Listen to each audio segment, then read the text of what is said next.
المشاعر والأحاسيس قلق. worried. الأب قلق على مستقبل أبنائه. والد اپنے بیٹوں کے مستقبل کے بارے میں پریشان ہے. منزعج. disturbed. هو منزعج من ضوضاء الجيران. وہ پڑوسیوں کے شور سے پریشان ہے. مرتاح. relaxed. أشعر بأني مرتاح جدا بعد الصلاة.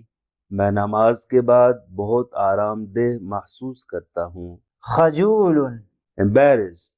الطالبة خجولة جدا أمام الناس. طالبہ لوگوں کے سامنے بہت شرمیلی ہے. وحيد. lonely. بعد سفر الأسرة شعر بالوحدة. خاندان کے سفر کے بعد اس نے تنہائی محسوس کی. متحمس. excited. الفريق متحمس للمباراة القادمة.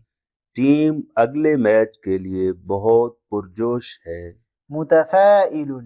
optimistic. هي متفائلة بشأن النتائج الجيدة.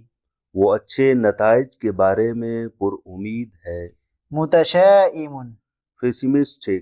لا تكن متشائما بل كن مجتهدا.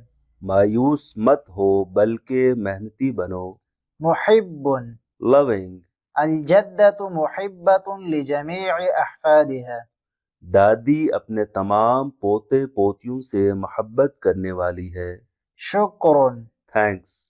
عبرت عن شكري للمساعدة الكبيرة. میں نے بڑی مدد کے لیے اپنا شکریہ ادا کیا.